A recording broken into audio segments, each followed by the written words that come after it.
Assalamualaikum warahmatullahi wabarakatuh. Perkenalkan, nama saya Gamasyano Alfiansyah.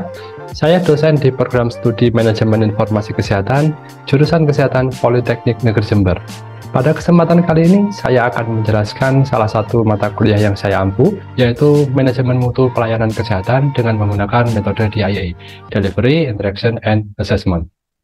Mata kuliah Manajemen Mutu Pelayanan Kesehatan memiliki kode mata kuliah MIK 130701, di mana mata kuliah ini membahas mengenai mutu di pelayanan kesehatan, Quality Assurance, TQM atau Total Quality Management, kepuasan pasien, standar pelayanan minimal, akreditasi, dan metode-metode yang dapat digunakan untuk memperbaiki mutu pelayanan kesehatan.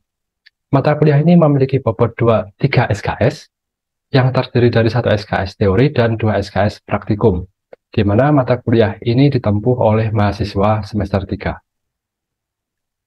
Tim teaching dalam mata kuliah ini yang pertama adalah Bu Rosalina Diwijayanti, sekaligus sebagai koordinator mata kuliah. Kemudian ada saya, Gamasyano Alfiansyah.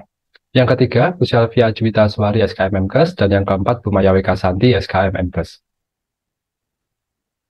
Setelah mempelajari mata kuliah ini, mahasiswa diharapkan yang pertama, mampu memahami konsep umum mutu pelayanan kesehatan. Yang kedua, mahasiswa mampu melakukan analisis mutu yang ada di fasilitas pelayanan kesehatan. Yang ketiga, mahasiswa mampu melakukan analisis penerapan QA, Quality Assurance, dan Total Quality Management yang ada di fasilitas pelayanan kesehatan. Yang keempat, mahasiswa mampu melakukan penilaian kepuasan masyarakat terhadap fasilitas pelayanan kesehatan. Kemudian, mahasiswa mampu melakukan analisis terkait capaian standar pelayanan minimal atau SPM di fasilitas pelayanan kesehatan, khususnya di unit rekam medis. Yang keenam, mahasiswa mampu menjelaskan akreditasi di fasilitas pelayanan kesehatan yang terkait dengan unit rekam medis. Terakhir, yang nomor 7, mahasiswa mampu melakukan perbaikan mutu pelayanan kesehatan dengan menggunakan beberapa metode, yaitu CARL atau CARL, kemudian PDCA, Analysis SWOT, FGD atau Focus Group Discussion, USG, NCT, dan MCUA. Berikutnya, ini adalah materi pembelajaran yang akan dibahas selama 1 semester ke depan. Yang pertama adalah konsep mutu pelayanan kesehatan, yang kedua adalah QA atau Quality Assurance, yang ketiga adalah TQM atau Total Quality Management, yang keempat adalah kepuasan pasien, yang kelima adalah dimensi mutu pelayanan kesehatan, yang keenam adalah standar pelayanan minimal di bidang kesehatan, yang ketujuh adalah akreditasi di fasilitas pelayanan kesehatan, dan yang kedelapan adalah metode perbaikan mutu, yaitu CARL, PDCA, Analisis SWOT, FGD, USG, NCT, dan MCUA, di mana metode perbaikan mutu ini nanti, khusus metode ini ya, akan kita bahas di materi setelah UTS. Untuk menunjang proses perkuliahan, saya menggunakan beberapa media pembelajaran. Yang pertama adalah LMS, Learning Management System, yang dapat diakses melalui tautan tersebut, yaitu elearning.college.ac.id. Kemudian juga bisa menggunakan Zoom Meeting atau Google Meet. Dan yang terakhir, menggunakan YouTube, di mana beberapa materi perkuliahan, khususnya untuk perkuliahan manajemen mutu pelayanan kesehatan, akan saya upload di channel YouTube saya, yaitu Elhanimi Channel. Selanjutnya adalah sistem pembelajaran yang saya lakukan. Metode pembelajaran yang saya gunakan adalah SCL atau Student Centered Learning System, di mana ini merupakan proses pembelajaran yang berpusat pada mahasiswa, di mana selain ceramah juga dilakukan sesi diskusi dengan mahasiswa.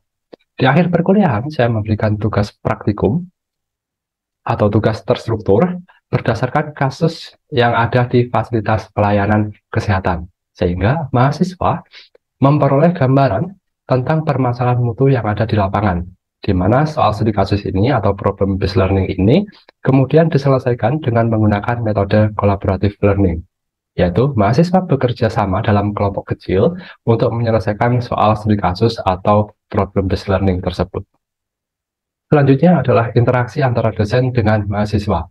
Interaksi antara dosen dengan mahasiswa dapat dilakukan melalui beberapa cara. Yang pertama adalah tanya jawab.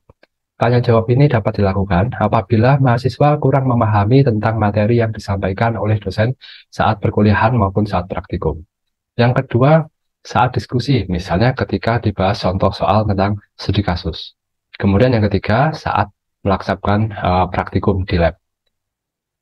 Dalam melakukan evaluasi terhadap proses pembelajaran, terdapat beberapa aspek yang saya nilai, yaitu aspek sikap, aspek pengetahuan, dan aspek keterampilan.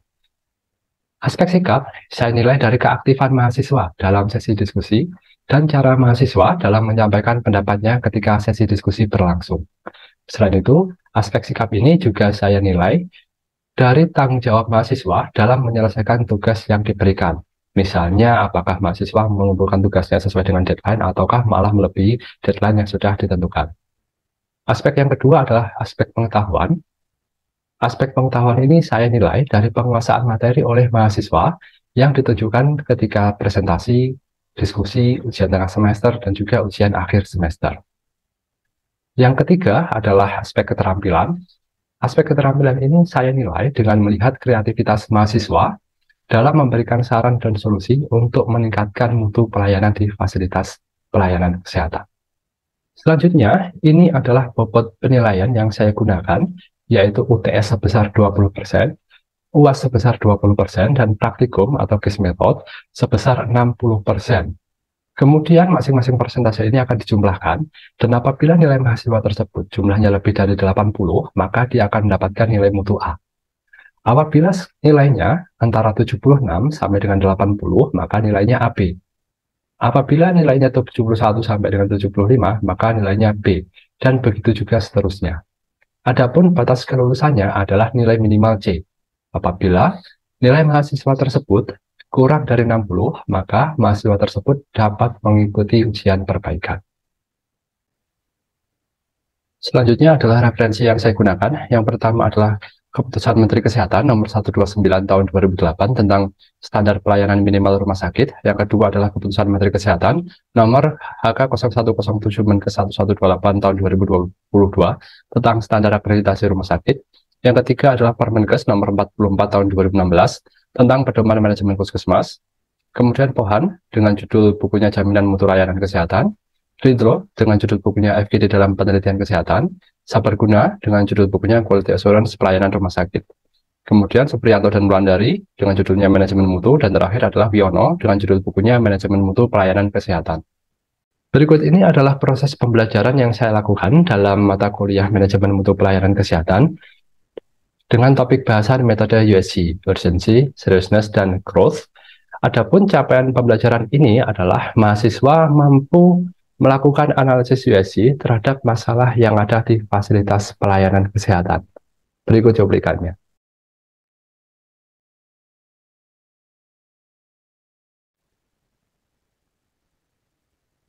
Assalamualaikum warahmatullahi wabarakatuh. Waalaikumsalam warahmatullahi wabarakatuh. Sebelum kita mulai perkuliahan hari ini, silahkan berdoa menurut agama masing-masing. Berdoa dimulai.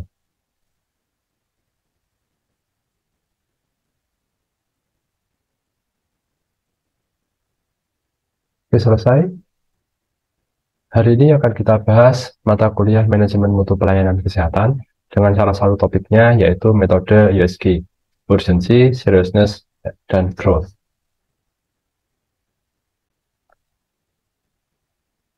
Topik bahasan dalam perkuliahan kali ini yang pertama meliputi latar belakang masalah, mengapa kita perlu memprioritaskan masalah, khususnya menggunakan metode USG. Yang kedua akan kita bahas apa itu metode USG. Yang ketiga, data apa saja yang diperlukan dalam melakukan analisis USG. Yang keempat adalah bagaimana langkah-langkah dalam melakukan analisis USG. Dan yang kelima adalah nanti kita akan mempelajari contoh kasusnya dalam melakukan analisis USG. Yang pertama, latar belakang mengapa suatu masalah ini perlu kita prioritaskan. Yang pertama, pada prinsipnya, yang namanya masalah ataupun setiap permasalahan itu memang harus segera diselesaikan. Kenapa? Supaya cakupan masalah tersebut tidak semakin membesar. Yang kedua adalah masalah yang ada di fasilitas pelayanan kesehatan itu seringkali sifatnya kompleks. Sementara sumber daya yang dimiliki vaskes tersebut terbatas. Sumber daya yang dimaksud dalam konteks ini adalah sumber daya manusia maupun sumber daya yang lainnya. Misalnya terkait dengan anggaran dana dan yang lain-lainnya. Oleh karena itu, dari dua alasan ini, masalah yang ada tersebut perlu untuk diprioritaskan. Dasarnya apa? Sesuai dengan kapasitas ataupun kemampuan masing-masing organisasi maupun masing-masing fasilitas pelayanan kesehatan. Salah satu cara atau metode yang dapat digunakan untuk memprioritaskan masalah adalah metode USG. Secara definisi, metode USG ini adalah suatu alat untuk menyusun urutan prioritas isu atau prioritas masalah yang harus diselesaikan. Bagaimana cara menggunakannya? Kita bisa menggunakan metode USG ini dengan terlebih dahulu menentukan tingkat urgensinya atau U-nya, keseriusan atau seriousness, S-nya, dan juga perkembangan atau growth-nya dari masing-masing isu dengan menggunakan skala dengan range atau rentang nilai 1-5 atau 1-10. Jadi kita bisa memilih salah satunya, apakah itu menggunakan 1-5 atau 1-10. Tentu saja nilai yang lebih rendah ini menunjukkan tidak begitu urgent, tidak begitu seriousness, maupun tidak begitu tinggi growth atau masalahnya. Kemudian untuk penarikan kesimpulannya, maka kita lakukan dengan memilih isu yang memiliki total skor tertinggi. Sehingga isu yang memiliki total skor tertinggi ini merupakan isu yang diprioritaskan untuk diselesaikan terlebih dahulu.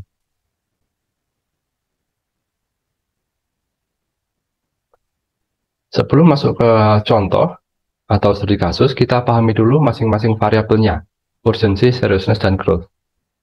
Yang pertama adalah urgensi atau dari bisa kita singkat U. Urgensi ini menggambarkan seberapa mendesak isu tersebut harus segera diselesaikan. Di mana urgensi ini bisa dilihat dari tersedianya waktu serta mendesak atau tidaknya masalah tersebut untuk segera diselesaikan. Apabila kita merasa bahwa masalah tersebut mendesak atau harus segera diselesaikan, maka kita bisa memberikan skor yang lebih tinggi. Misalnya kalau kita menggunakan range 1-5, maka kita bisa memberikan skor 4 atau 5. Begitu juga sebaliknya, apabila kita merasa bahwa masalah tersebut tidak mendesak untuk segera diselesaikan, maka kita bisa memberikan skor 1 atau 2. Berikutnya adalah S. S itu adalah seriousness. Seriousness ini menggambarkan dampak yang timbul apabila masalah tersebut tidak segera diselesaikan. Seriousness ini dapat dilihat dari dampak masalah tersebut terhadap produktivitas kerja, pengaruh terhadap keberhasilan, pengaruh terhadap standar pelayanan minimalnya tercapai atau tidak, dan lain sebagainya. Sama dengan urgensi tadi, maka kita selanjutnya memberi nilai antara 1-5 atau 1-10. Misalnya kita menggunakan range penilaian 1-5. Saya beri contohnya, misalnya tidak adanya SOP penyediaan rekam medis rawat jalan, ini menyebabkan tidak tercapainya standar pelayanan minimal penyediaan rekam medis rawat jalan. Ya, seperti yang kita tahu bahwa standar pelayanannya penyediaan rekam medis rawat jalan itu adalah maksimal 10 menit. Sehingga apabila tidak adanya SOP tersebut, menyebabkan penyediaan rekam medis rawat jalannya lebih dari 10 menit. Apabila kita merasa bahwa tidak adanya SOP tersebut dampaknya besar terkait dengan capaian SPM tadi, maka kita bisa memberikan skor yang tinggi, 4 atau 5. Namun sebaliknya, apabila kita merasa bahwa tidak adanya SOP ini tidak masalah, tidak berpengaruh terhadap capaian SPM, maka kita bisa memberikan skor yang lebih rendah, 1 atau 2. Selanjutnya, yang G atau growth, ini artinya adalah perkembangan masalah.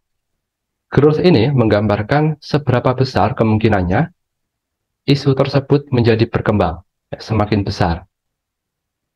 Dilihat bagaimana dikaitkan dengan kemungkinan masalah tersebut akan makin memburuk atau semakin membesar apabila dibiarkan. Kembali lagi saya beri contoh ya, yang terkait dengan SOP tadi, SOP penyediaan rekam medis rawat jalan. Apabila masalah tersebut tidak segera diselesaikan, maka dapat menyebabkan lamanya waktu tunggu pasien, menurunnya indeks kepuasan masyarakat terhadap fasilitas pelayanan kesehatan. Apabila kita berpikir demikian, maka kita bisa memberikan skor G-nya tinggi, misalnya 4 atau 5 kalau kita menggunakan range penilaian 1-5. Apabila kita tidak menganggap bahwa tidak adanya SOP tersebut tidak menyebabkan masalah itu tadi, maka kita bisa memberikan skor yang lebih rendah, skor 1 atau 2. Selanjutnya adalah bagaimana cara kita melakukan analisis USG. Sebelum kita melakukan analisis USG, melalui tahapan nomor 1, 2, dan 3 ini, maka perlu kita lakukan tahapan identifikasi masalah yang ada di fasilitas pelayanan kesehatan. Nah, bagaimana caranya kita mengidentifikasinya? Kita bisa melakukan wawancara ataupun observasi. Saya beri contoh, misalnya yang kita ambil adalah topik tentang keterlambatan penyediaan rekam medis rawat jalan di rumah sakit. Maka kita bisa melakukan wawancara dan observasi di rumah sakit tersebut. Faktor-faktor apa saja yang menyebabkan atau menjadi masalah, kenapa bisa terjadi keterlambatan penyediaan rekam medis rawat jalan tersebut. Misalnya setelah dilakukan wawancara dan observasi, diperoleh hasil bahwa keterlambatan tersebut disebabkan oleh 3 faktor. Tidak adanya SOP, kemudian kurangnya jumlah SDM, dan yang ketiga adalah tidak adanya punishment apabila terjadi keterlambatan penyediaan rekam medisnya. Nah, setelah kita bisa mengidentifikasi permasalahan tersebut atau faktor penyebab tersebut, maka langkah yang pertama adalah buat matriksnya atau buat tabel USG-nya. Seperti apa? Dibuat seperti ini. Jadi ada kolom nomor, kolom masalah atau faktor penyebab, kolom urgensi atau U-nya, kolom seriousness atau S-nya, dan yang ketiga adalah growth atau perkembangannya atau G. Kemudian di kolom masalah, ini dijelaskan, disebutkan masalahnya apa saja faktor penyebab keterlambatan penyediaan rekam medis rawat jalan tadi. Ya, tadi ada tidak adanya SOP, kurangnya jumlah SDM, dan tidak adanya punishment. Setelah kita berhasil membuat matriksnya atau tabel USG-nya, maka kita tentukan skala nilai yang akan kita gunakan. Apakah menggunakan range 1 sampai 5 atau 1 sampai 10. Ya, untuk contoh ini kita menggunakan range atau skala 1 sampai 5. Karena di beberapa artikel di jurnal penelitian yang sering digunakan adalah 1 sampai 5. Kemudian setelah kita tentukan skala nilainya, maka kita lakukan wawancara. Ya, kita lakukan wawancara kepada siapa? Kepada informan atau responden yang terkait dengan penyediaan rekam medis rawat jalan tersebut. Berapa jumlahnya? Apakah harus 1? Tentu tidak. Kalau hanya 1 tentu tidak mewakili. Ya, jadi semua yang terlibat dalam penyediaan rekam medis rawat jalan tersebut diwawancara untuk scoring USG. Nah, nanti informan atau responden tersebut memberikan nilainya dengan menuliskannya di kolom ini, dengan memberikan nilai apakah 1, apakah 4 atau 5 dan seterusnya. Apabila kita sudah memperoleh datanya, maka kita melakukan analisis. Bagaimana caranya? Dengan menjumlahkan skor urgensi, ditambahkan dengan skor seriousness, ditambahkan dengan skor growth-nya tiap masing-masing masalah. Kemudian kita tarik kesimpulan, mana jumlah USG yang paling tinggi. Maka jumlah yang paling tinggi tersebut yang akan kita prioritaskan masalahnya. Saya beri contoh seperti ini. Nah, ini dari salah satu informan saja. Misalnya informan 1 tersebut, faktor penyebab atau masalah tidak ada SOP, dia memberikan skor urgensinya 4. Artinya dia merasa bahwa tidak adanya SOP ini cukup urgent atau cukup penting untuk segera diselesaikan. Lain halnya dengan tidak adanya punishment. Nah, beliau memberi skor 3, artinya ya antara tidak terlalu urgent ataupun juga urgent, ya tengah-tengah. Kemudian kalau kita lihat seriousness-nya, dia memberikan skor 5, artinya ini serius untuk segera diselesaikan, dan growth-nya juga skornya tinggi, 4. Artinya growth-nya ini juga beliau merasa bahwa masalah ini harus segera diselesaikan supaya tidak berkembang. Namun lain halnya dengan yang tidak ada punishment, dia memberikan skor 2.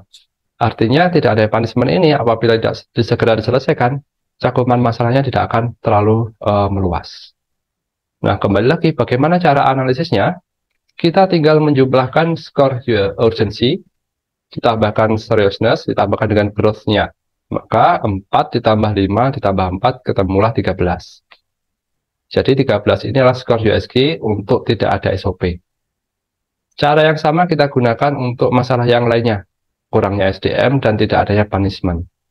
Maka ketemulah total skor USG-nya kurangnya SDM adalah 9, tidak adanya punishment, skornya 10.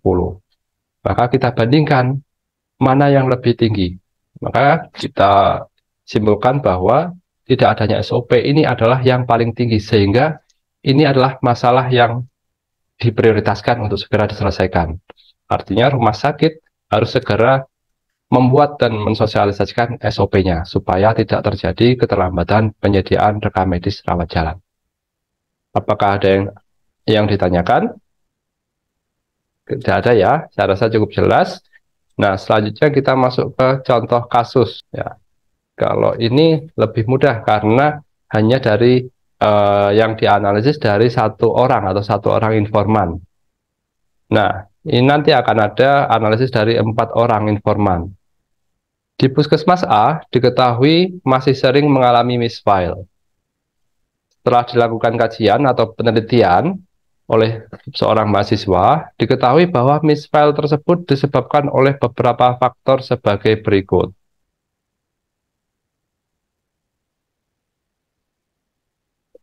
Nah, petugas tidak mematuhi SOP,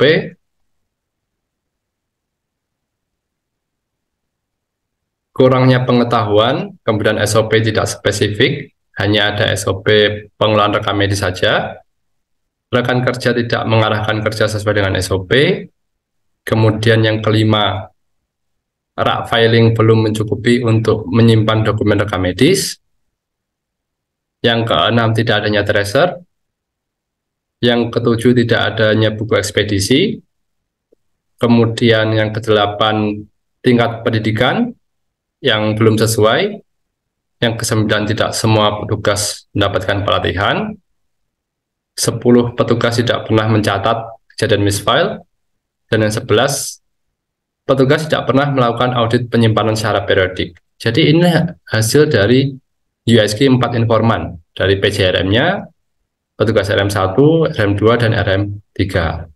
Nah, untuk filenya saya share aja ya. Di chat nanti coba saya kirimkan.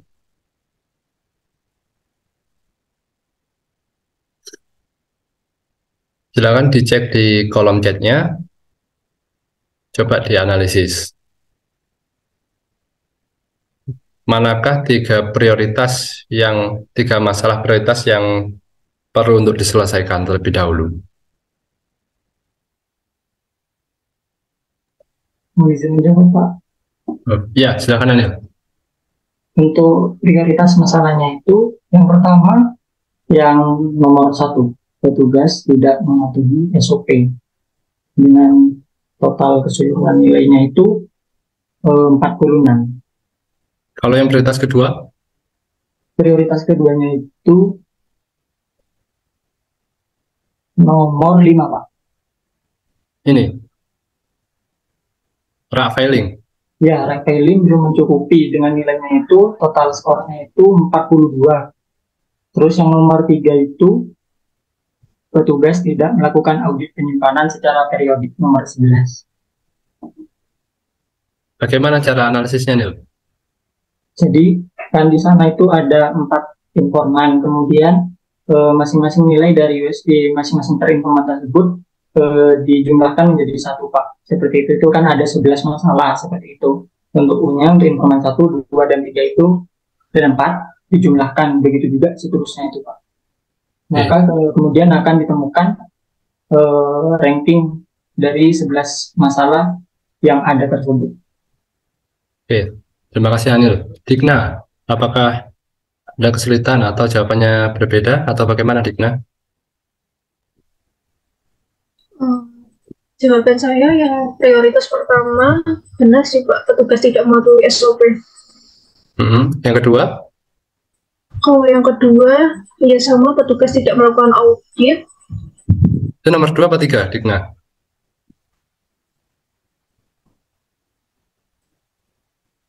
Sebentar Pak.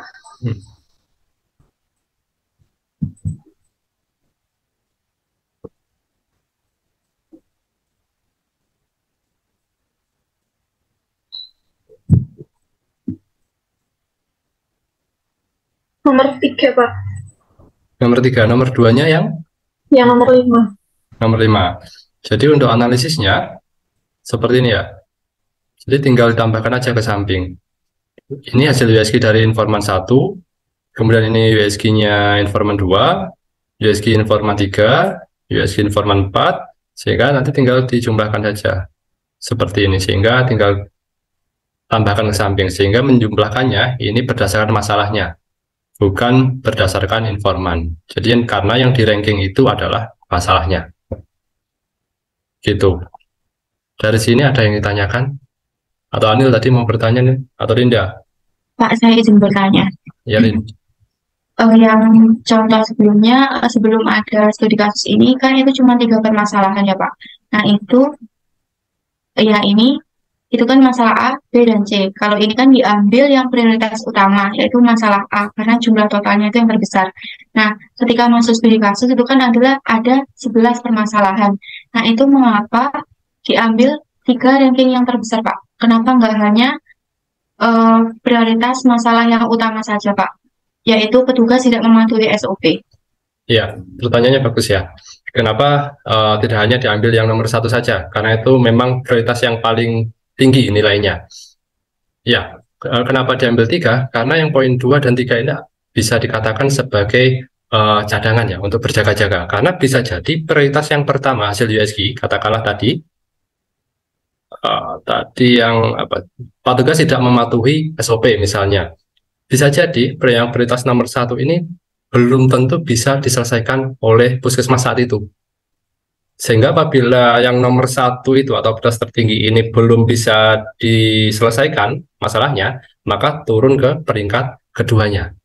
Begitu juga sebaliknya. Karena pada prinsipnya pemecahan masalah ini berdasarkan kemampuan atau kapasitas pasienkes itu sendiri.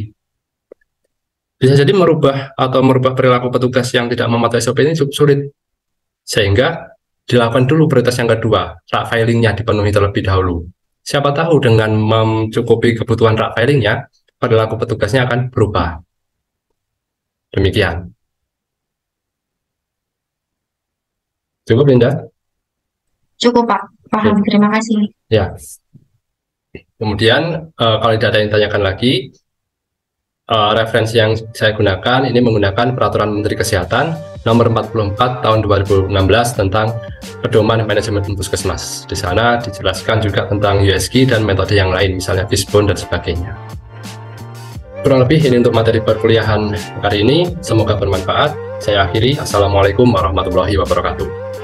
Waalaikumsalam warahmatullahi wabarakatuh.